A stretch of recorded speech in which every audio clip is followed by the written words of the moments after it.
Bab ke-51, mengulang kembali. Ternyata Tristan dan Rizka yang tiba-tiba masuk ke kamar. Haduh, nomor sensor. Mataku tercemar. Pekik Rizka. Tristan langsung menutup mata Rizka dengan kedua tangannya. Refleks aku langsung mendorong tubuh suamiku. Duh, malu banget rasanya. Wajahku terasa menghangat, mungkin sekarang sudah merah seperti kepiting rebus. Walaupun sudah sah, tapi ya masa dilihat orang lain. Lagian kenapa sih mereka nggak ketuk pintu dulu? Sama sepertiku, suamiku pun terlihat kikuk. Maaf, sudah ganggu, ucap Tristan. Rizka kemudian menarik tangan yang menutupi kedua matanya. Udah selesai ya? Nggak ada lanjutannya lagi, ucap Rizka. Kita keluar dulu, permisi. Tristan menarik tangan kanan Rizka, kemudian hendak keluar dari kamar. Tunggu, kalian ada apa kesini? Tanya suamiku. Itu kek, kita nyasar, sahut Tristan. Nyasar? Iya, Pak Bambang. Lagian kenapa sih beli rumah harus gede banget kayak gini? Sumut Rizka. Kalian juga, kenapa adegan kayak gitu pintunya nggak dikunci? Aku kan Jeti pengen. Riz, sahut Tristan. Hish, kamu itu otaknya ngeres banget. Gini-gini bibiku masih perawan ya, masih ori belum lepas segel. Ya udah, aku halalin biar bisa lepas segel, celetuk Tristan. Enak di kamu gak enak di aku. Kamu udah bekasan banyak cewek lah, aku kan masih ori. Wah, kejam banget kamu nilai aku. Riz, paling banter aku cuma gandengan tangan sama cewek, itu pun digandeng sama Tante Nisa. Ajaran kakek itu, kalau cinta nggak boleh ngerusak, harus dijaga, lanjut Tristan. Ah, bohong kamu. Cowok setampan kamu masa iya masih segelan? Jadi sekarang kamu sudah mengakui kalau aku tampan. Ups, revisi, ralat, pending. Pokoknya aku tarik kembali ucapanku. Tristan dan Rizka seolah tidak capek dengan adu mulut mereka. Bahkan mereka tidak sadar kalau aku dan suamiku sudah keluar dari kamar. Naik ke lantai 5, aku disuguhi dengan pemandangan anak-anak yang sedang berenang. Mereka terlihat sangat gembira. Sementara di samping kolam renang terlihat Seno juga Mas Ivan sedang asyik bercengkrama. Pak Bambang, makanan sudah siap, ucap Bude Ratmi. Panggil semua orang, kita makan bersama, jawab suamiku. Di samping kolam renang memang tersedia meja panjang dan kursi yang lumayan banyak jumlahnya. Mungkin memang disiapkan jika berkumpul seperti ini. Bunda, kapan kita bermain pasir di pantai? Tanya Alvina yang baru keluar dari kolam renang. Biar saya saja, Bi. Pintaku pada Bilati yang saat itu sedang mengeringkan tubuh Alvina dengan handuk. Bunda nggak jawab pertanyaan Al. Bibir anak perempuanku mengerucut dan tangannya sudah bertolak pinggang. Lucunya dia kalau lagi ngambek. Aduh, maafkan Bunda, sayang. Bunda sampai lupa belum jawab pertanyaan Alvina. Nanti tanya Papa ya. 15 menit kemudian semua sudah siap di meja makan. Aneka hidangan dari makanan pembuka sampai penutup lengkap tersedia. Papa, Alvina pengen main pasir di pantai. Kata teman-teman main pasir di pantai itu asyik. Kembali anakku mengutarakan keinginannya yang tadi belum mendapatkan jawaban. Pantai, boleh, jawab suamiku. Ayah, ke Jogja aja gimana? Sebelum Nisa balik ke Australia, usul Mbak Nisa. Ide bagus itu, nanti kita bisa berangkat rame-rame, sahut Tristan. Mau naik apa kita ke sana? Pesawat aja, biar cepat, jawab suamiku. Tuh, Al, besok-besok kita main pasir di pantai. Alvina suka kan? Suka Bunda. Tapi, temen Al ke pantainya naik kereta, Al juga pengen. Lagi-lagi Alvina mengutarakan keinginannya. Memang si kembar belum pernah diajak bepergian dengan kereta. Mungkin mereka tertarik ketika teman-temannya bercerita. Tristan, kamu bisa booking kereta buat ke Jogja? Tanya suamiku. Beres. Kapan kita berangkat?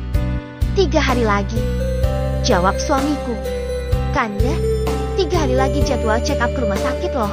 Apa Kanda lupa? Aku mengingatkan jadwal check up terakhir suamiku. Semenjak kecelakaan itu, suamiku harus rutin memeriksakan kesehatannya. Fisiknya memang terlihat baik-baik saja. Tapi sebagai antisipasi nggak ada salahnya untuk check up. Oh iya, kalau gitu 1 minggu lagi. Booking buat berapa orang kek? Buat semua orang rumah, tanpa terkecuali. Jawab suamiku. Kakek, si dia ikut kan? Tanya Tristan sambil melirik ke arah Rizka. Dia dedengkot rumah tentu saja ikut. Sahutku. Rizka yang sedang bermain bersama Arthur tak sadar jika dirinya sedang dibicarakan. Coba kalau dengar pasti sudah mencak-mencak tak karuan. Acara dilanjutkan dengan acara syukuran di rumah baru kami. Acara dihadiri oleh anak-anak panti asuhan di mana suamiku sebagai donatur tetap. Malam ini kami semua menginap untuk yang pertama kali di rumah baru. Di luar turun hujan yang sangat deras. Bahkan kilatan cahaya petir bisa terlihat dari balik jendela. Jika sudah seperti ini, aku hanya bisa sembunyi di balik selimut. Ya, dari kecil memang aku takut dengan petir. Papa, teriak Arthur yang langsung masuk ke kamar. Kamarku dan anak-anak memang terdapat pintu penghubung. Jadi jika aku ingin mengontrol anak-anak akan lebih mudah. Arthur takut petir. Pah, sini sayang, sini sama papa. Ajak suamiku. Maaf tuan, saya sudah berusaha menenangkan tuan muda. Tapi tetap saja tuan muda ketakutan dan meminta ke sini. Jelas Birati. Tidak apa-apa, kamu istirahat saja. Alvina bagaimana? Nona sudah tidur tuan. Birati kemudian keluar dari kamar, sementara Arthur sudah ada di balik selimut bersamaku. Apa mungkin rasa takutku terhadap petir menurun ke Arthur? Harusnya yang kayak gini nggak perlu diturunkan pada anakku. Cukup kecantikan dan kepintaranku saja yang diturunkan pada anakku. Arthur, mau dibacakan dongeng nggak? Tanya suamiku. Iya, Pak. Jawab Arthur. Aku memeluk Arthur, menjadikan tangan kananku sebagai bantal untuknya. Sementara suamiku membacakan dongeng untuk Arthur. 1 minggu kemudian, kami tengah bersiap untuk berlibur. Sesuai dengan janji suamiku, seluruh penghuni rumah ikut serta, beserta para bodyguard tak ketinggalan. Jika di total ada 20 orang yang ikut serta. Masuk ke kereta, anak-anak langsung berpencar, duduk di kursi memanjang dari kulit yang saling berhadapan. Pramugari dan pramugara kereta menyambut ramah kedatangan rombongan kami. Mereka kemudian menjelaskan fasilitas yang ada di dalam kereta. Di gerbong kereta yang seperti rumah ini, kita bisa karaoke, nonton film di mini teater, tidur di kasur layaknya di kamar, dan menu makanan layaknya restoran. Anak-anak sangat antusias saat kereta melaju dengan cepatnya. Mereka asyik melihat pemandangan yang ada di kanan dan kiri mereka. Anak-anak, kita nyanyi yaks. Ajak Rizka. Mereka mengangguk kemudian mulai bernyanyi dan menari bersama Rizka. 3 jam kemudian, anak-anak sudah kelelahan. Si kembar dan Lily ternyata sudah lelap tidur di kamar. Menyisakan Rizka dan Tristan yang masih asyik bernyanyi, ya lumayan menghibur juga. Kanda capek? Tanyaku pada suamiku. Aku harus memastikannya agar tidak terlalu kelelahan, sesuai pesan dari dokter. Enggak sayang, sepertinya ini sudah pertanyaan ke-1000 yang Dinda tanyakan. Jawab suamiku. Wah, apa akibat benturan? Kanda jadi lebih pintar berhitung. Gurauku. Tentu saja, IQ Kanda di atas rata-rata, belum lagi ketampanan Kanda juga mendunia. Jawab suamiku. Aku mencubit lengan suamiku yang berkata terlalu sombong. Kalau begitu coba hitung berapa besar rasa cintaku buat Kanda. Kalau itu tanpa dihitung juga Kanda tahu jawabannya. Sahutnya. Berapa coba? Tak terhingga. Tidak ada yang bisa mengukur rasa cinta Dinda buat Kanda pun sebaliknya. Aki-aki lagi ngegombal nih. Cicit Rizka. Ternyata dia mendengarkan obrolan antara aku dan suamiku. Kakek, ajarin Tristan yang kayak gitu dong. Masa iya? Udah ngomong cinta sama Rizka nggak dibalas juga. Mungkin pintu hati Rizka belum terbuka. Jawab suamiku. Riz, buka hatimu dong buat aku. Pinta Tristan. Dia terus mendekati Rizka, tapi Rizka selalu menghindarinya. Sorry ya, hatiku sudah aku tutup terus aku kunci. Kuncinya aku buang ke laut. Wah, besok di laut aku cari kuncinya deh. Boleh kan Riz? Silahkan kalau ketemu. Jawab Rizka. Aku dan suamiku saling bertatapan mencerna ucapan dari Rizka. Semoga Rizka dan Tristan berjodoh. Yang aku tahu Rizka baru pernah jatuh cinta dengan Pak Bagas dan seketika itu juga dia patah hati. Mungkin Rizka trauma dengan kejadian itu. 8 jam perjalanan akhirnya sudah kami tempuh. Anak-anak sudah tidur dalam gendongan Tristan dan Pak De Parmin, begitu juga dengan Lily. Dia tidur digendong oleh Mas Ivan. Pukul 10 malam rombongan sudah masuk ke kamar masing-masing. Di kamar ini aku berada. Kamar penuh kenangan. Kamar penuh nostalgia antara aku dan suamiku. Kamar pertama kali aku melepas mahkotaku untuk suamiku. Aku duduk di samping kolam renang, menikmati udara malam yang semakin lama semakin menusuk tulang. Nanti sakit kalau terus berlama-lama di sini, ucap suamiku.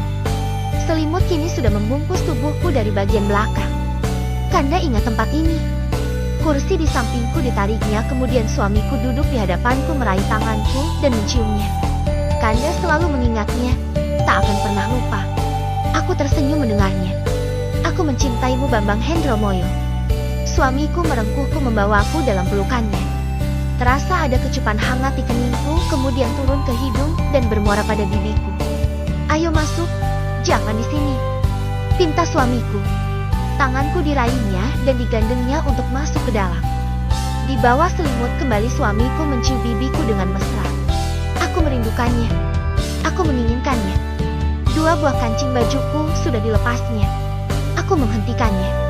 Kanda, aku takut. Kanda terlalu lelah. Ya, ketakutan akan kehilangan suamiku menjadi momok paling menakutkan saat ini. Masih terbayang jelas bagaimana suamiku saat koma. Tidak sayang, Kanda baik-baik saja. Kanda sudah membicarakannya dengan dokter. Jelas suamiku. Aku mengangguk, mempercayai ucapannya. Tangan suamiku kembali membuka kancing baju yang aku kenakan sementara bibinya kembali memagut bibiku. Kancing baju sudah terlepas semua. Dapat aku rasakan sentuhan di bagian punggung. Ada yang berdesir ketika leherku yang jenjang terasa basah. Rasa antara geli dan entah seperti apa yang pasti aku suka. Tok tok tok. Bunda, Alvina mau tidur sama Bunda. Mendengar teriakan dari anakku, aku dan suamiku kaget. Buru-buru aku mengenakan kembali pakaianku. Begitu juga dengan suamiku. Aku sih nggak apa-apa, entah dengan suamiku. Ingin aku tertawa ketika melihat ekspresi wajahnya. Esoknya rombongan berangkat menuju ke pantai, menuruti keinginan anak-anak untuk bermain pasir. Tuan, baru kali ini Bibi dapat majikan baiknya kayak Tuan dan Nyonya, ucap Bilati. Biasa aja, Di, sahutku. Benar Nyonya, majikan yang dulu juga baik, tapi tidak sebaik keluarga ini. Beruntung rasanya Bibi bisa ikut keluarga ini. Kalian itu bagian dari keluarga Bi, benarkan Kanda? Suamiku hanya mengangguk menanggapi pertanyaanku. Entah ada apa dengannya. Sejak bangun tidur tidak banyak bicara. Apa karena kejadian tadi malam yang gagal ya? 2 jam lamanya anak-anak bermain air. Jari jemarinya sudah keriput dan biru akibat terlalu lama bermain air. Tok tok tok. Pukul 9 malam terdengar suara ketukan pintu. Biar Kanda saja yang buka, usul suamiku karena memang saat itu aku sedang menemani kedua anakku nonton TV. Fa, kamu punya obat penurun panas enggak?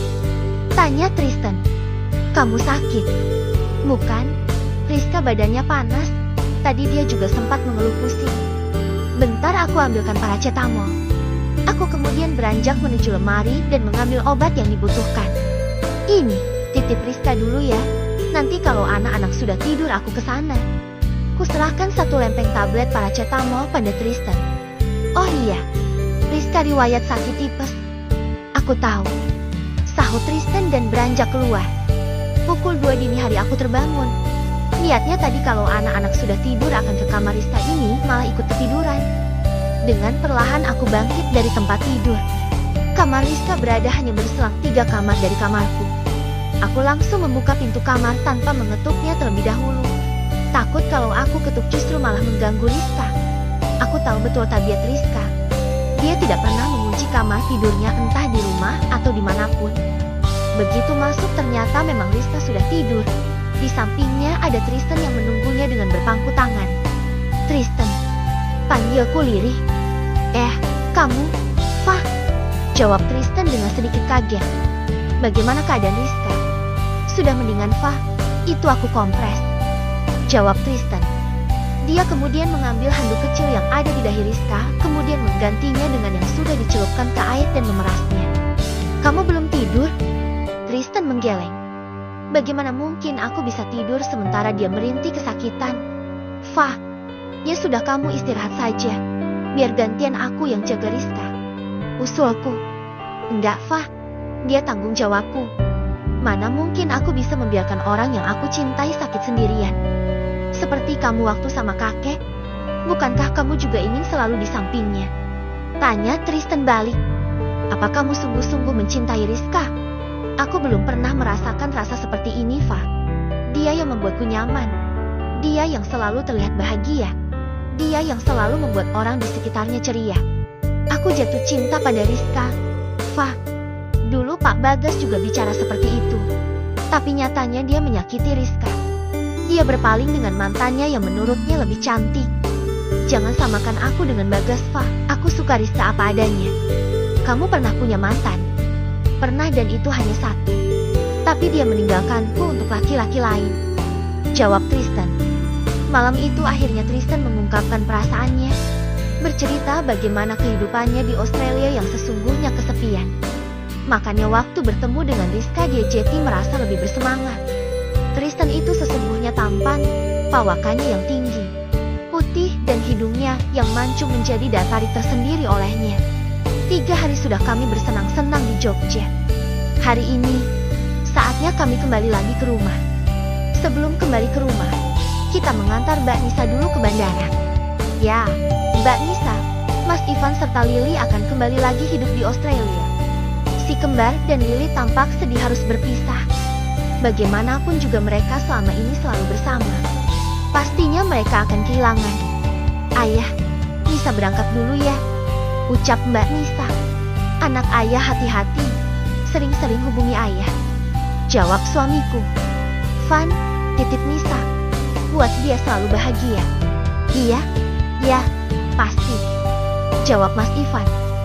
Fah, titip ayah, hubungi aku kalau ada apa-apa, ucap Mbak Nisa seraya memelukku. Kapan kalian balik lagi? Tanya Rizka. Kalau kamu sama Tristan nikah, aku pasti balik, jawab Mbak Nisa. Mbak Nisa ini, 3 bulan lagi kita nikah, sahut Tristan cepat hingga memotong jawaban dari Rizka. Siapa yang mau menikah 3 bulan lagi? Cebik Rizka. Tangannya disilangkannya ke dada. Bibirnya manyun persis anak kecil yang minta permen. Kamu gak ingat sama rencana pernikahan kita? Kamu aja kali yang merencanakan. Aku kan enggak. Oke, 3 bulan lagi aku pulang khusus buat kalian. Kita pamit dulu. Sampai jumpa 3 bulan lagi, pamit Mbak Nisa dengan melambaikan tangannya. Kami melepas kepergian keluarga Mbak Nisa hingga menghilang di balik pintu keberangkatan. Tristan. Terdengar suara-suara perempuan yang memanggil Tristan. Tiffany, sahut Tristan. Perempuan cantik dengan rambut lurus sebahu itu kemudian melangkah maju mendekati Tristan. Mereka sama-sama saling bertatapan. Ketika jarak mereka tinggal beberapa langkah, perempuan itu dengan cepat langsung memeluk Tristan. I miss you so much, Tristan.